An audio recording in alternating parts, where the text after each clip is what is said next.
So a little bit about me. I have a bachelor's in psychology from Fordham University. I got my master's in applied developmental psychology from the University of Pittsburgh, which is really just a fancy way of saying studied psychology, but I didn't want to do research. I wanted to apply it. I got a specialization in children with special healthcare needs with the intention of becoming a child life specialist, which is what I have done now. So I'm a certified child life specialist through the Association of Child Life Professionals. I always say the child life specialist kind of has two jobs. So our two jobs in the hospital, we have more than that, but to break it down is to make the hospital more fun and comfortable. So we do things like we have the playroom and all of the activities, and we provide the crayons and the Play-Doh and the video games and coloring books, all of those things that you'd kind of expect to have at a children's hospital just to make it child friendly. And then the other part of my job is I like to say I'm a teacher about things at the hospital and medical experiences. So we're the people that are called when a child has a new oncology diagnosis or a patient's going to surgery and they've never had surgery or anesthesia before. And so we do, through a lot of medical play and developmentally appropriate teaching, we relay information to children that they need to know about their hospital and medical experiences. So I may do a preparation with a child to teach them about what it means to go to sleep with anesthesia and with an anesthesia mask. I might teach a child about a new diagnosis that they have. I might teach a sibling about a new diagnosis that a patient has. I might be with a patient during a procedure. So during different procedures where patients are awake or somewhat sedated, we're there to provide distraction and help children relax, let them know what's going on, just to overall help them make the hospital as not traumatizing as possible, for lack of a better word. So just a lot of normalizing, giving kids a voice in their medical experiences, which is super important, and something that a lot of times kids don't have a lot of. You lose a lot of control being in the hospital, and that's something that is very important to kids, which we'll talk about. So part of my job is to give them control back. So they might not have a choice whether or not they have to take medicine, but they can have a choice as to whether they give themselves the medicine through, in their mouth through a syringe, or if someone else pushes that syringe to give them the medicine. Or, they might have to do physical therapy, but they can choose if they want to walk to the playroom or walk a therapy dog. Just giving kids a choice, helping them to feel empowered in their medical experiences. So throughout the COVID pandemic, as I'm sure you know, New York was very, very much the epicenter at the beginning. And we were considered essential personnel here. So everyone in my department, including myself, we worked through COVID. We worked through half of our pediatric 34-bed unit being turned into an adult COVID step-down ICU unit.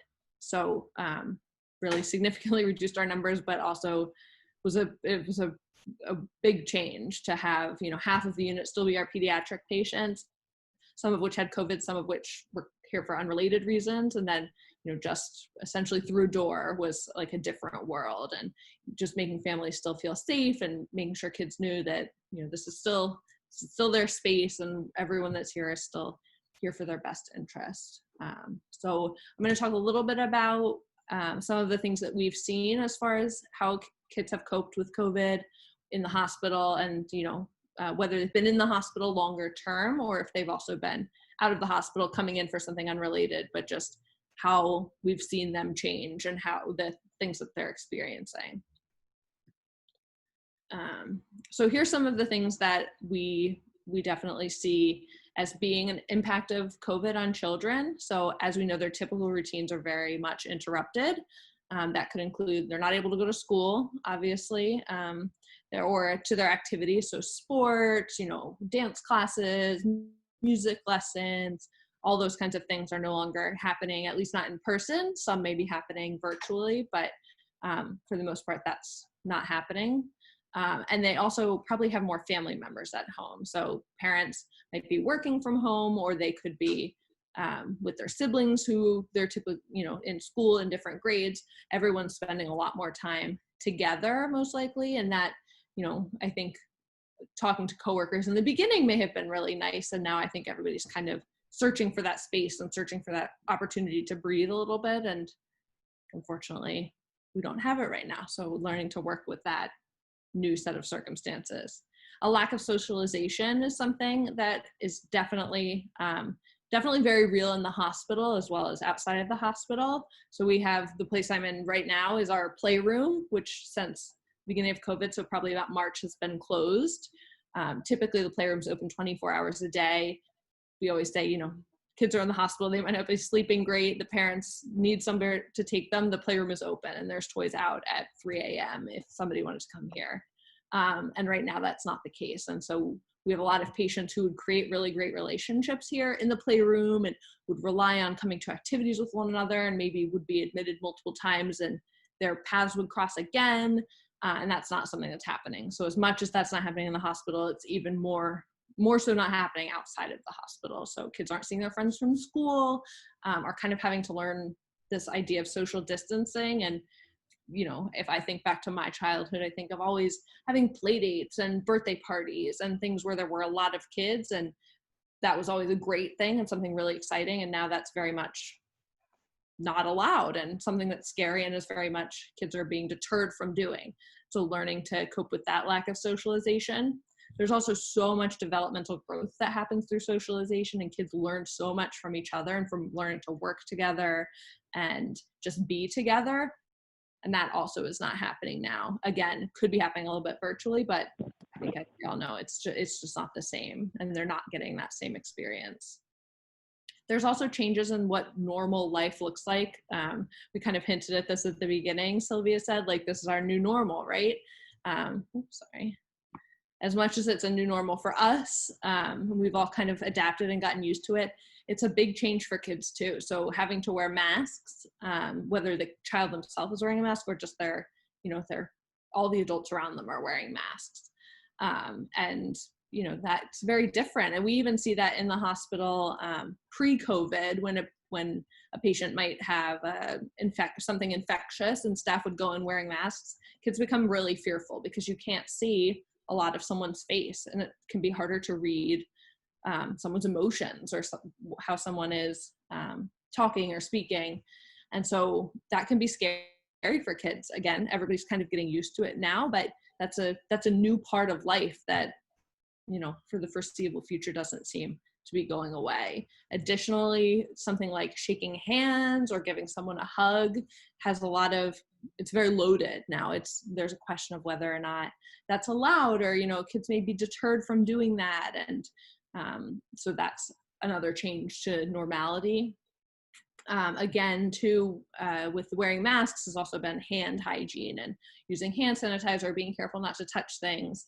I find in New York City, a lot of parents are pretty on top of that already because you're just touching so many things that could be so dirty, but definitely more so during COVID. You know, there might be less opportunities to just explore and to, you know, maybe when you're on the bus, you're not allowed to, you know, touch things, look out the windows, and just there's a lot more restrictions on the things that you're touching and exploring in your environment. Another huge thing is the overhearing of scary discussions and topics. So I know that I can say for myself as an adult, it's still very scary. And I pick and choose the information that I take in, especially working in a hospital, but you can't avoid it no matter how much you might want to for a few minutes. So kids are overhearing that. Kids are overhearing their parents talking about COVID and about people who are sick, and they might overhear it on the news or on the radio. I'm sure, as you all know, it's kind of unavoidable right now. So anywhere you go, you're hearing a lot about it. And, you know, as much as it is scary for us and for adults, we are able to kind of take the information and understand it and know what we can do to protect ourselves. But a lot of times for kids, it might be, I'm hearing that everyone's getting this virus. That must mean that I'm going to get this virus. Or like, people are going to the hospital, I'm going to have to go to the hospital. There can really easily be a lot of misconceptions, which is something we see already, again, unrelated to COVID. Kids take information and can kind of make it their own.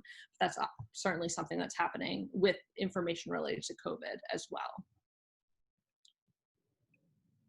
So now that we know kids are experiencing all of these things, how can we help them? So there seems like there might not be a ton that you can do, but there we've found a lot of ways in the hospital that I think can be applied outside of the hospital that can really help kids cope and help this be a time of growth instead of feeling like a time that is a little bit more stalled.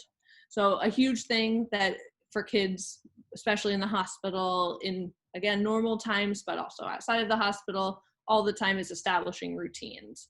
So it's very easy having kids at home. They don't have, especially now that school is out in a lot of places, they might not have that schedule of even having to log on to a computer to do a Zoom class. And so just establishing routines in whatever way you can, even if that routine is we wake up, we eat breakfast, we get changed, and then we watch TV. At least they know what to expect, and there's some sort of routine that they can count on. That being able to rely on something and knowing that something is going to happen at a certain time is huge. Something in the hospital that we always focus on and try to make a point of is if we say we're going to be there at a certain time, we're there at a certain time. Because that builds that trust and that sense of control and knowing what to expect in an otherwise uncontrolled situation. Providing opportunities for normalization whenever possible. So like I said, kids aren't able to not only not go to school, but do the other activities or the things that they might enjoy with their friends or in a class environment. So yes, they can't necessarily do that, but it doesn't mean that they can't do those specific activities in a different capacity. So if that's something that they enjoy, working that in whatever way that you can at home. Maybe they love a certain sport. Maybe you can read about that sport, find movies about that sport, just something that feels normalizing and also doesn't feel like it's talking about the fact that you're stuck at home or talking about the fact that there's this virus going around. It really just normalizes the environment for them. So this comes up all the time in the hospital, just as, kids are undergoing so many things that are abnormal and are new to them, to give them the opportunity to like, hey, I heard you really like basketball. Like, what's your favorite team? And a lot of times that'll kind of like take kids by surprise to be like, oh my gosh, that's right. Like basketball exists here too, right? Like the things that they like and that are normalizing to them can also exist in this COVID space. Encouraging socially distant socialization, right? So we're all right now kind of engaging in this, but this has become easier as COVID has progressed and people have realized it's not really going away right now. I know plenty of kids who are doing like a Zoom karate class or a Zoom art class. And again, it's not the same by any means as getting together with a group of your peers, but they can do this where they can see the other people on their screen and they can see other kids practicing their dance moves or, showing their artwork. We've also been doing this in the hospital for activities that would typically be held in the playroom in a group setting. We're doing Zoom sessions. We're lucky enough to have the technology to have iPads that we can take around to patients' rooms, and we'll have different artists or staff members. For example, our art therapist will do a group for teenagers. So there's, 5 teenagers on the unit right now. Those are typically patients who, we would get to the playroom, they would start connecting, really, benefit from each other's presence. They can't do that right now. And we know specifically with teenagers that that's such an important part of their development. So bringing them those iPads and saying, hey, from 2 to 3 today, we're going to set up this Zoom call. If you're interested, we'll bring you the iPad, we'll bring you the supplies, and you guys can talk to each other. Like we're still there, we're still facilitating it, but a lot of times it can be a little clunky at first. It can be a little bit uncomfortable, but people really seem to enjoy it. And because everyone's in the same boat right now of, not being able to physically be together, I have found that people have adapted rather quickly. To go back with that one and also the normalization, something else we've done here at the hospital is I lead our therapy dog program. So we have volunteers who bring in their therapy dogs, go around to visit the patients. It's a huge hit, as you can imagine. They also can't come right now because the volunteers, we're trying to limit the amount of people in the hospital. And still some concerns about like, can the dogs transmit it from one person to another? So what we've done is we've started doing Zoom calls with the therapy dogs. So the therapy dogs, I like to say, are working from home and will be at home on their couch, maybe with their owner or their human sibling. and the dog's owner can talk to the patient, and just say, this is my friend Gaston, and Gaston, Gaston doesn't like the heat, so he's in the air conditioning. Like, do you want to see him do some tricks? He'll do a trick. We also have some little stickers of the dogs that we can hand out to patients, and just like to remember that you met him. So that is something in the hospital that's very normalizing, and is something that you can do too. Let's say you have a child or grandchild who really loves to see dogs when you go for a walk, and people are trying to stay distant. Like, hey, can we set up a call so that my child can, visit with your dog? This was something that it really surprised me how well it went over. I was worried it was going to be torture, that we were going to be showing kids a dog and be like, but you can't really see it in real life. But everyone's responded really positively. And again, we're all in the same boat. We're all kind of stuck right now, stuck a little bit in our own spaces. And it can break up the day, and it does bring that sense of connection. So it's been a really positive response. Another way that helps, to help children cope, and it's really something that I do all the time, is sharing information in developmentally appropriate ways. That's very much a hallmark of a child life specialist, is that's what we do. It can be very natural to want to shield children from what's going on and feel like it's too scary and it's too much for them. So we're just gonna, we're gonna pretend it's not there and continue on our lives as normally as we can. There's absolutely value in that, but like I said before, it's almost impossible at this point to think that kids haven't overheard or don't have some understanding. So kind of thinking about the way that you feel comfortable sharing information with kids. I'm going to show you some really good resources that we really like and that can be used. We've handed them to parents that you can look at, that'll give you good ways to explain it, because this is something that's confusing to everybody and something that I don't fully understand by any means. And so having that guidance to be like, oh, this is a way to explain it without kind of getting confused with all of the details, it gives a really great way for kids to have an understanding in a way that they can understand, and not in a way that's overwhelming or scary for them. And with that, allowing children to ask questions and share their emotions. So even just approaching your child or grandchild, niece or nephew, and saying, hey, what do you know about what's going on? Like, you're not going to school anymore. You see people wearing masks. What do you think's going on? Like, what do you know? And I think you'll be maybe surprised by the answer.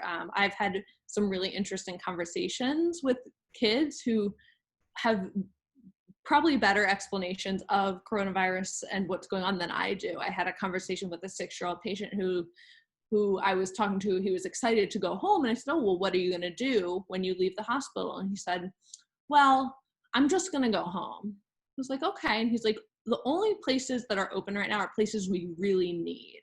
So I want the toy store to be open, but I don't need it to be. And so it's not open. And I was like, that's exactly right. Yeah. And he was like, because and then he kind of went into it. People are sick and we have to protect ourselves from germs. But that was a completely unprompted answer that he knew that a place like a toy store, a place he would really want to go, that's very much in his world, that's not open, and that's disappointing, and he wishes it were open, but it's not right now because we have to stay safe. And so that was just a great example of you really do get this. And it was kind of surprising to hear how well attuned he was to the situation. And along with that, just validating that things are hard. Kids are struggling with this just like adults are struggling with this. And again, I definitely see the value in kind of putting on a happy face, and that definitely might be applicable in some situations. But also, if a kid's having a really rough day and saying like, oh, this stinks, I wish I could go play with my friends, be like, that really does stink. Like, this, it's not fun, and I'm really sorry that you're not able to go and do that right now. Even if you're not able to change what's going on, just validating and being there with those emotions is so valuable. And just saying like, yeah, it is really hard to be home all day. Like, I completely agree. And that can make kids feel very, very validated and know that their feelings are real, and that, everybody's kind of undergoing the same thing right now.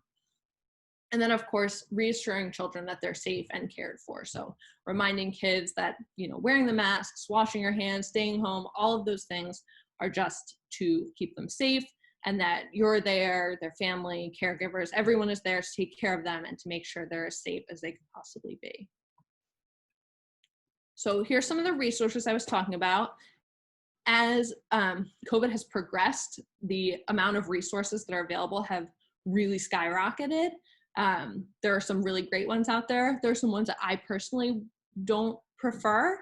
When we made the video that Joe was referencing, that with the puppet and myself talking about coronavirus, we were kind of early to the game, and now there are tons and tons and tons of resources. So I have some here that are our favorite ones. You're more than welcome to do research individually as well, but I just wanted to show you some of the ones that we've been using and that we feel are kind of in alignment with the values of like the child life principles. So the Sesame Street Caring for Each Other, it's an entire website. Even if you have children in your life who are maybe have outgrown Sesame Street, these are still very appropriate for a lot of ages. So it's an interactive website. It's got informational videos for both caregivers, adults, and children. There's also handouts featuring, of course, like some favorite Sesame Street characters, familiar characters, and there's lots of tips on how to discuss emotions and how to cope. So yes, there's the information piece that is how to tell kids about what's happening, but there's also this, what can we do about it, right? So kids are having a hard time, kids need some normalization, or how do I help them socialize? This website has a lot of that information. You can see on the slide here, just a really good little, really easy description of some of the things that I discussed that are, things that are changes and things that might be different in their life, and like, what can we do about them in a pretty like non-threatening way. The Center for Disease Control and Prevention, CDC, has a great website specifically with tips for teenagers. So it has information for caregivers, teens, and young adults. This is a little PSA that they put out that is specifically designed for teens. It's designed to look like kind of cool, kind of different, and just gives the staying 6 feet away, wearing a face mask, washing your hands. Again, there's a lot of information that people are taking in, and so sometimes it can be nice to have this kind of scaled, like, yep, reminder, got it, and then kind of continue on. These are some tips specifically for helping kids wear masks. So this is definitely something that might be one of the bigger changes for kids, especially in that like older toddler school age area, that they don't want to wear a mask. It's uncomfortable. It can be difficult to understand why this is something that we need to do. And so here's some specific resources for that. So this is from another children's hospital on top here. Some tips of like letting kids pick out their own mask. Again, as coronavirus has progressed, there have become so many places where you can buy masks. So letting a kid go on and pick out a mask with characters on it, or a mask that's their favorite color, and that will encourage them to want to wear it. Making a little mask for some stuffed animals. We have at the nurses stations on our unit, a lot of times for different seasons, they'll, like draw some pictures, color pictures, and put them up. And so for summer, we have a beach scene, and someone had colored the Little Mermaid, and I went ahead and drew a little mask for the Little Mermaid and put it on, just to be like, look, the Little Mermaid's wearing a mask too. So just little things like that of just including masks and normalizing masks in everyday life. Practice wearing it. So maybe, the first time a kid sees a mask, the best time might not be when you're about to go outside and they have no choice but to wear it, right? Maybe at home, be like, let's put on our masks for 5 minutes while we watch this TV show, or while we're getting ready for dinner or something like that. Just give them an opportunity to practice and get used to it. And then, of course, reminding them never to share it, all of those basic things. And then the bottom picture here is a coloring page that was actually sent to us digitally, just of some cute jungle animals all wearing masks. Again, it's a very normalizing thing. You don't even necessarily have to bring up the fact that they're wearing masks. Just be like, I have some coloring pages. It might incite some discussion from kids. And then there's lots of videos out there as well. So the video picture on top is the video that Joe was referencing, which is just a pretty basic overview of what is COVID, what do I need to know about it, what are we doing to protect ourselves from it, and how can we continue our lives in this new setting. So that video is on YouTube. And then we also have a video about getting a COVID test. So if a child needs to get a COVID test, all of our patients here, before they have any surgical procedures, have to get tested for COVID. And if, I don't know if anyone here has gotten tested, all of the staff here have. It's not the most fun I've ever had. It was okay. It wasn't terrible, but you know, it's not enjoyable by any means. And so this was a little video that was done with a puppet getting a COVID test to prepare kids specifically at our hospital, because it can vary at different hospitals, but I do have the information for that if Joe would like it. I'm happy to send it to him. If any of you have kids in your life that are going to be getting a COVID test, it gives a basic overview of how long will it take. You know, your job is to stay super still. You can listen to a song, you can count, you can sit in your parents' lap, all of those things, just so they have a little bit of an idea of what to expect. And also with everyone wearing so much personal protective equipment, again, that can be a little bit scary. So it shows all of that just so you can get an idea of it ahead of time before going to get the test. So that is all that I have for you. I'm absolutely open to taking any questions. If anybody has comments, any experiences they wanted to share, I am ready. So like I said, we can put our questions in the chat if you like, or you can raise your hand as my friend Rich just did. I do have a question from Sylvia, Julia, and she said, what's the best way to work with kids about wearing a mask? So I think that the thing that I showed, this top one, these are really great tips. So working on shorter periods of time when it's a low pressure situation, right? So you're not in the grocery store and you're like, you have to wear this mask. And that's the first time they're hearing about it, being like, you know, when we go out, this is something we're going to have to do. Let's practice wearing it right now, or let's practice putting one on your doll or on your teddy bear. And just, I think practicing, I think it's something that's very new and uncomfortable and can be confusing. Obviously also providing information on like, why are we wearing masks, right? Which is a little bit in that video, the video that I'm in, just saying like, you know, there are germs that could get into the air when we breathe or cough or sneeze. And so wearing a mask makes sure we aren't sharing those germs with other people. But I think really the knowing that and then practicing is probably the best way to help kids. Great. I'm going to go to my friend Rich, who had a question, so I'm going to unmute him right now. Sure. Go, Rich. I unmuted me the same time you unmuted me, so the effect. We muted it. Going back to what you were talking about, you know, about like listening to kids and the emotions. Mm-hmm. And you were also saying, you know, in some instances, maybe it's okay, you know, to say, nope, everything's fine, everything's cool. I think you're right that, I mean, the kids pick up on everything. I don't know if you're aware, you know, Chelsea is the epicenter for all of Massachusetts, and our infection rates closely mirror New York's at the worst. So I think the kids here are pretty plugged in. I heard something on TV this morning talking about the importance of letting them, because as adults we want to tell them no, everything's fine, and the second step where let them know that they're cared for, but allowing them the moment to express their fears and their worries. They were talking about that being a really important step, and I think, I don't know, is that part of the control? You know, kind of, you know, they can express their fears and their worries. We can reassure them, but they still got to participate, and they weren't just told, you know, shush, everything's cool. Yeah, I think definitely part of the control. And I think it's also very validating to know that you're having these emotions, that you're scared, but to be expressing them, people saying, it's fine, don't worry about it, can feel a little bit like, oh, that's weird that I was feeling afraid if no one else is. And so for kids to know that they're not alone in that feeling, that other people are experiencing that feeling as well. And that feeling's okay, that it's okay to be scared, or it's okay to be mad that you can't go to school. Like, that's fair.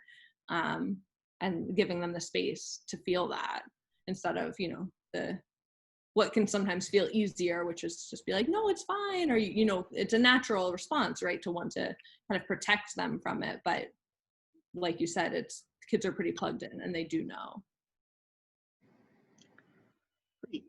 Our friend Sarah has a question. She said, Mhm. how do you help kids deal with a possible stigma by someone in their household or themselves having the virus or having had the virus in the past?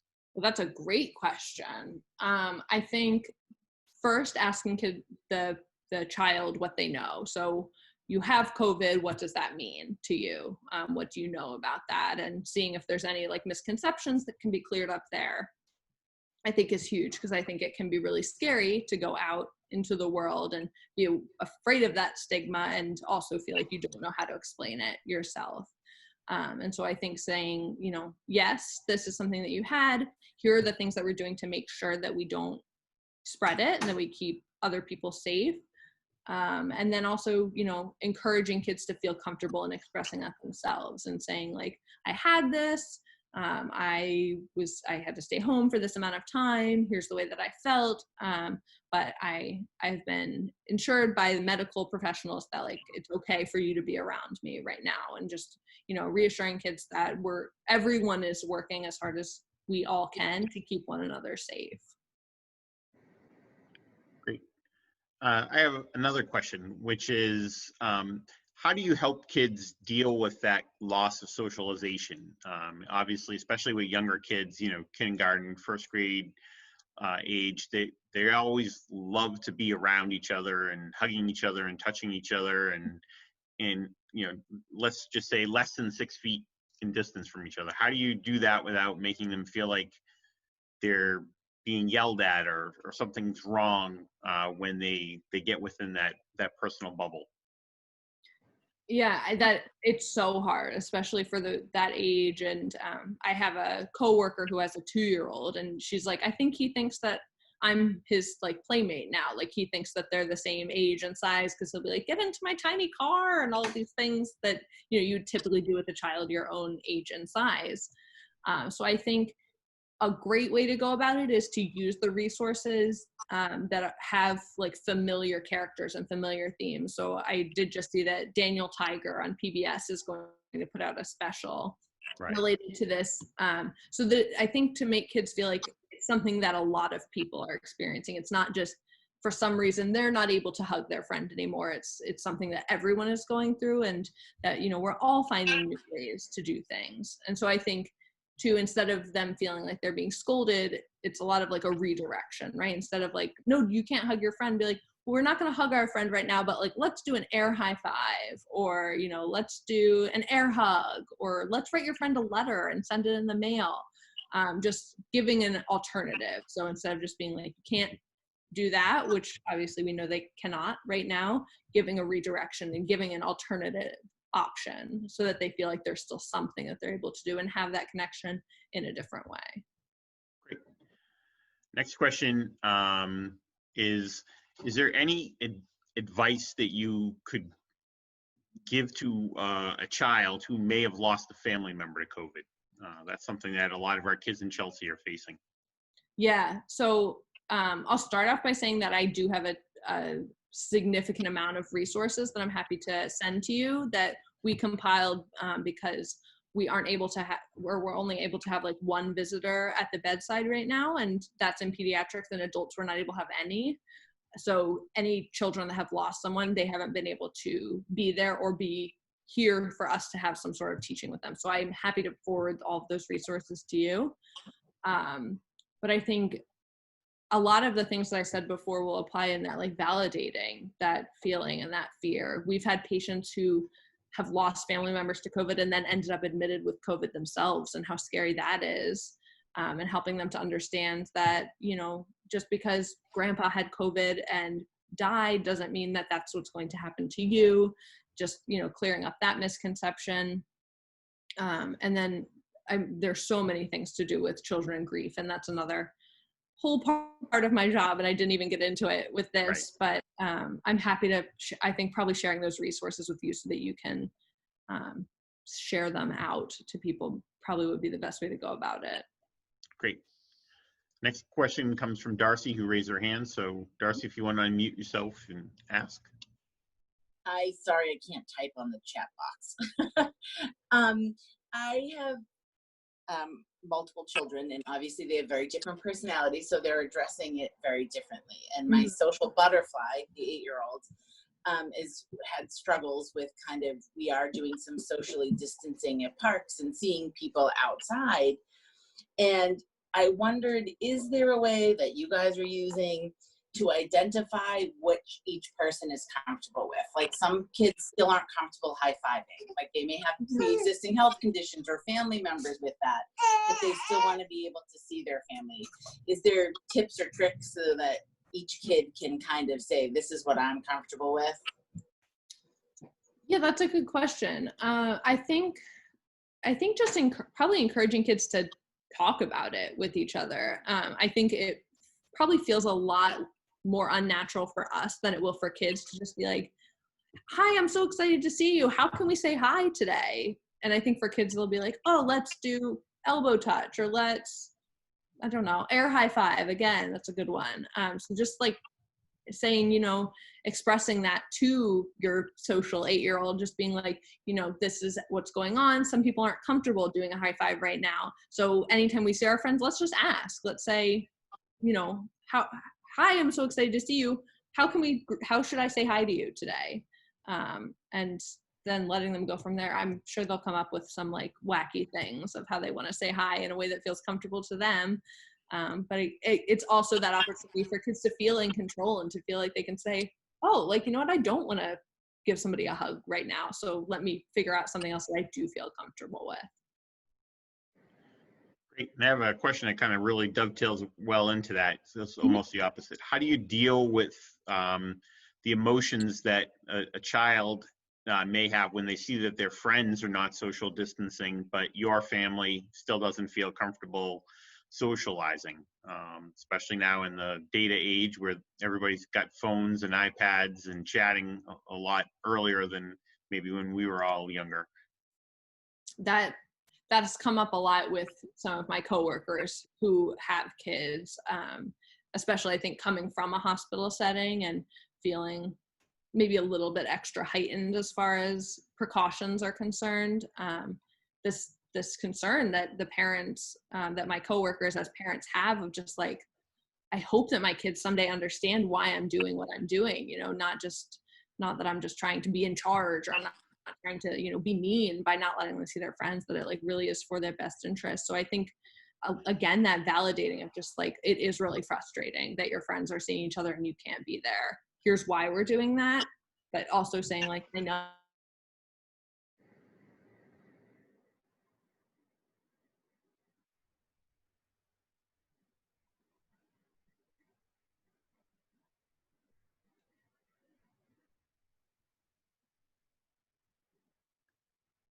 Julia, if you can hear us, we may have lost you there for a second. I think we lost her.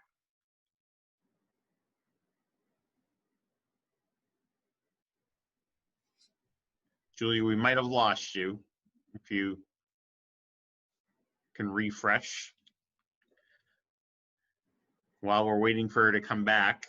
If there's any other questions, please feel free to either raise your hand if you see how, or you can add them to the chat box while we're waiting for Julia to come back.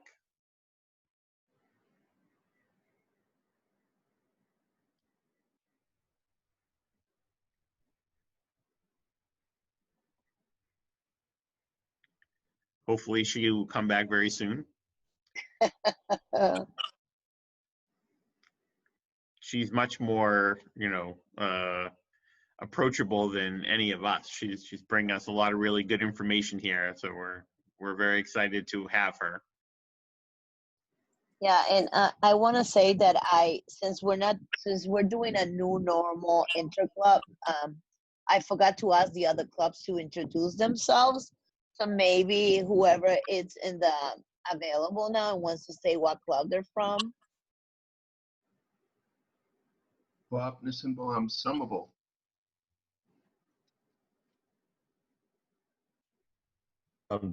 Sylvia, since everyone sees a different order on their own screen, how about if you called out people?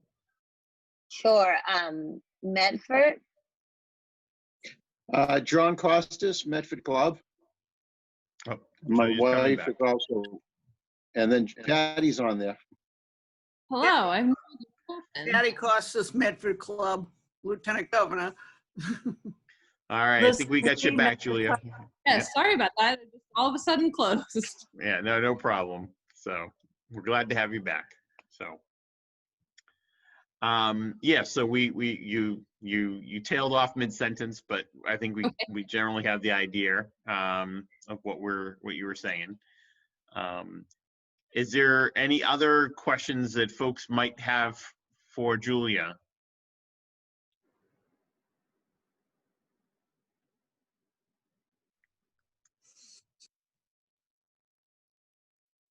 Going once, going twice. We got you back, Julia, but no other questions. You've done a really great job. So, I don't know if you have any parting There's thoughts. a new question from Jody. Dottie has think. the question, Joe. Oh, she does. I don't see the question. Sorry. Oh, there she is. All right, I got it now. So our next question is, what are some coping mechanisms that you can be used to help console kids who experience an emotional breakdown other than validation? Yeah, so I think always having an alternate, right? So usually when kids are having a breakdown, it's because something is not going the way they want it to. And so giving another option, having an alternative. So they're really upset because they can't go play with their friends at the playground. What's something that you can do instead? So always having that alternate, right? So it doesn't feel like you're not getting what you want, so there's nothing. You're not maybe getting exactly what you want, but here's something that we can do instead. And I think also it's similar to validating, but sometimes kids are going to have a breakdown because everything is really stressful and hard. And so just kind of giving them that space to be like, yep, like you're having a hard day. And that might just be where you're at today. Our next question, I'm not sure how it is in New York right now, but Massachusetts, all the different districts are really sitting down and putting together their back to school plans. And it sounds like from what we know that every district is going to do it a little different. So how would you suggest would be a great way to work with kids who might be learning that they're not going back to school in the fall and the emotions that might bring up for them? Yeah, I mean, right now in New York, I think they've pretty much said that it's going to be different, but I don't think they've said exactly what that means yet. And so definitely we're seeing a lot of kids who are, it's kind of getting to that time, right? Like August-ish is when you start seeing like back to school ads. And I've seen that some places are still doing that, which is interesting, but kids kind of recognizing like, oh, the end of school was weird. I don't know what the beginning of school is going to be like. What does school mean now? So I think probably, especially if like in New York, we know it's going to be different. We don't know what that means. Starting that conversation early and giving kids a heads up so that they're not feeling blindsided when it comes to September 1st or whenever they go back to school, that, oh, just surprise, like school is virtual this year. Even if there hasn't been any decision made yet, I think I would suggest bringing it up and starting that conversation of being like, so, at the end of the year, we did school differently. School's probably going to be different again this year. And like, how are you feeling about that? And, how can we make it better for you when school does start? Like, what are some things that you're worried about? What are some things that you missed from when school was different last year? Just starting the conversation early, I think, is really important to start to allow them some time to like process that, because it's a huge change. I mean, school is essentially, for kids who are in school, that's like their life, right? That's what they do the majority of their time. So preparing them that it's almost definitely going to look different if that's the direction that seems like it's going in your district. Great.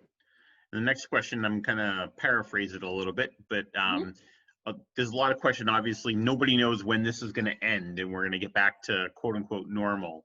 How do you explain to kids that we don't have an answer to that question? When they ask, when is this going to be over? When are we going to go back to normal? I think, we don't know. And I think that this is another another opportunity for that honesty that I was talking about before, that it might feel like you want to be like, oh, it'll be normal soon, because I think that's what we're all hoping, but we all kind of know probably isn't the reality. And so reassuring kids that, we don't know, and when we do know, we're going to tell you, and you'll be the first to know when it's going to be back to normal, and reminding them of why it isn't normal, to not because nobody wants it to be, right? It's because we're all still figuring out how to deal with this change in a way that keeps people safe and keeps people healthy.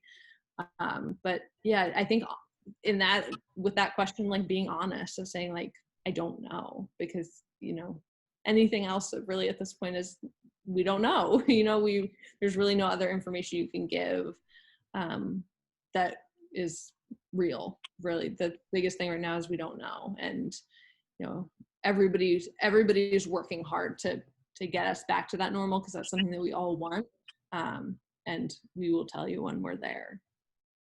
Okay, I know you've spoken a lot about honesty, so the next question kind of goes to that. How much is too much exposure for kids in, seeing things on social media, watching the news about things? Because obviously a lot of things have been politicized, with respect to this. And so is there a way to kind of, in a appropriate manner, adjust as to how much honesty that these kids, have access to, I guess? Yeah, I think keeping the conversation going is probably a great way to do that. Making sure that the child is feeling comfortable enough to come to you and have that discussion with you. I think at least I know for myself, at this point, we feel a little bit fatigued, right, of talking about everything that's going on, especially if you feel like the child isn't like taking in a lot of information. You might be like, oh, well, they're learning that from XYZ source, so I don't need to talk to them about it. But having that conversation and helping them to gauge where they're at, and letting them know that it's okay that they don't want to know as much information. This comes up a lot in my work in teaching kids about diagnosis or procedures, really like being able to read them and know when they've kind of hit that limit, right? Like kids will tend to kind of get occupied with something else, or might become like emotional, or kind of start bringing up a different topic, and following that lead, that if kids, it seems like it's too much, stopping. As we said, unfortunately, this isn't going away anytime soon, so you'll have an opportunity to continue talking about it at a time that feels more appropriate, but kind of allowing kids to say, even if they're not actually verbalizing it, like, that's enough, like I've had enough there, and a lot, like following that lead, and if they're done with it, let's go into a different activity, let's go ahead and do something else. And I think like with the social media idea, if it's an older child who's consuming outside sources, maybe like outside of what the parents or family members are talking about, just kind of reiterating and talking to them about like, you don't have to take everything on. It's okay if you want to not follow that news source, or if you want to leave the room while we're watching the news, like that's okay, that you have limits as far as how much you can take on. We all do. Next question is how do you work with a kid who might have some sort of immunocompromised diagnosis, and making them not fearful of interacting or kind of living in this new normal, whether a kid has asthma or something more significant like cystic fibrosis or anything of that nature. There's a lot of things that kind of go along with them, in their own personal diagnosis. How are you and your colleagues at the hospital working to help those kids kind of cope with where they sit in all of this? Yeah, so that ends up being a huge amount of our population, specifically throughout at the height kind of COVID, and when half of our unit was shut down. Really the only patients that we had here were patients who really had to be here. So no one that was having a surgery that could, be pushed reasonably a few weeks, nobody who had what would be considered like an elective admission. So a lot of those patients ended up being oncology patients, right, who needed to receive their treatment. And all of those kids are at a super, super heightened risk. And so that's something that they deal with anyway. And that you said cystic fibrosis, again, that's something that almost they're used to. And I've actually had conversations with parents who have said the experience of being in COVID and seeing other people take on this concern and awareness of like the potential spread of germs has kind of been reassuring for the child, because, you know, for once, it's not just them. It's not just them who's wearing a mask outside, who is having to, you know, wash their hands extra or having to socially distance. Might be the first time that other people are doing it around them. So I think a lot of times it's actually been surprising that kids who are already at a higher risk for things are super aware of that in a lot of ways. I think the thing that you brought up, Joe, is that it can become scary. And so reassuring kids of like, these are the ways that we're doing this, but it doesn't need to be presented in a way that's scary. So it can be like, we're washing our hands and we're wearing a mask, and that's just what we're doing, and trying to take the focus off of it as much as possible. And again, presenting that option of like, we can't go to your friend's house, but here's the other things that we can do, so that they're feeling less limited and more like, you know, like they can do things, you know, like inspired to do the things that they can do, and having less focus on the things that they're unable to do. On a personal question, I have a 23-year-old son who is autistic and has significant anxiety, and my wife is a school principal, and we're talking about some of her population, kids who are more prone to social emotional issues and being anxious.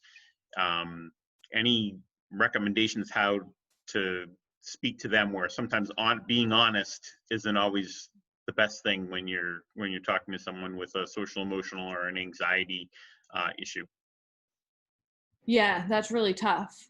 I think knowing the child, obviously if it's your own child, someone in your family, or if it's even a student, or for us, if we have a patient, getting to know what helps them to feel comfortable. So whether, you know, they might be someone who really doesn't do well with a lot of information, and so not giving them that information. Again, I'm all for being honest, but I am very pro honesty in a space that feels safe and comfortable for children. You know, it's never honesty for the sake of like, I have to tell you all of these things, or I'm not being honest. It's wanting to be honest so that they feel comfortable. So if there's some information that might make them too uncomfortable, it's probably appropriate to scale that back. So kind of knowing your audience, really knowing the child that you're working with, what they like, what part of what's going on is going to impact them, and really like limiting the information you're sharing to what they kind of need to know, and what is not going to like push them too far outside of the area that's comfortable. Great. Is there any other questions that folks might have? I've gone through my scroll of questions that I have on my side of things.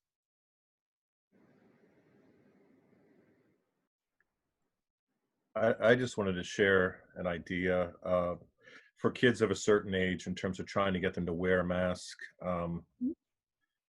You know, if they had a cape to go along with their mask, you know, so they're kind of like a superhero, you know, who's helping to fight against the virus, that might, you know, in my experience, kids love stickers and kids love capes. So kids do love stickers. And you can even, like, if you have just like the surgical masks like this, you can put stickers on those. That's something we do a lot with the anesthesia masks. Kids are given the opportunity to decorate that and take that with them. And so, yeah, I think I love the superhero idea. And if you do any sort of research on like available resources, a lot of places have taken that angle, right? Of like, we have to fight this germ, and it's a bad guy. And so if that's something that appeals to a child, I think that that's a great way to go about it. And it, you know, it's true too, right? You're protecting everybody, and you're protecting yourself, and, you know, saving the world by doing this thing. So I think that's a great angle to take.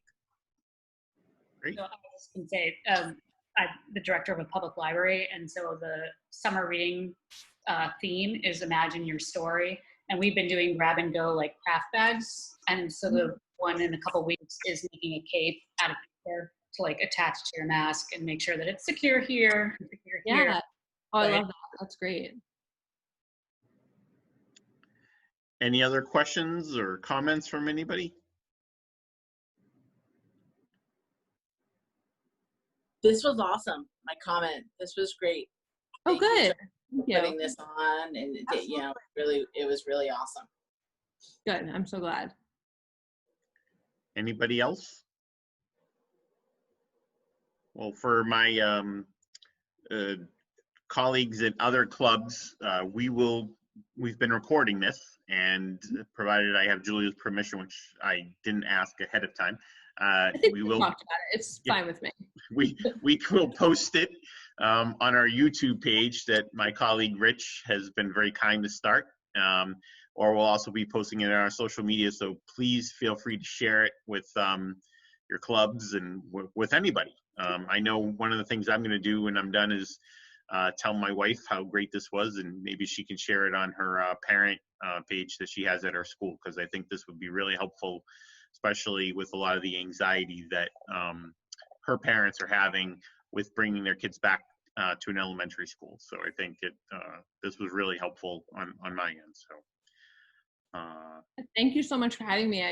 I'm thrilled to be able to share this. This is something that I so much have been living the past few months, and I'm just so happy to share what I've observed and what we've kind of found to be helpful. no, like I said from the beginning, when I watched that video, I was just so captivated by the way that you approached it, and I just knew right from the beginning you were going to be a really good fit for what we were trying to do. Thank you. I want to quickly say, Julia, that I'm extremely grateful for your participation and willingness to be part of this and to share all the wealth of information that you have to us, to our club and other clubs in our area. If you don't mind, and send those resources via email to Joe so we can share them with our whoever's interested. And again, thank you, and do expect something from our Kiwanis world down at your end neck of the woods. Oh, great. Thank you. I appreciate it. Absolutely. Yeah, I'll put those together, send them to you. All right. Thank you so much. Thank Yeah, you, you're Julia. welcome. We really appreciate it. Before we close out, the rest of the club members, I would like to continue introductions, which we should have done it at the beginning of the meeting, and I apologize. It was my fault, getting used to the new normal.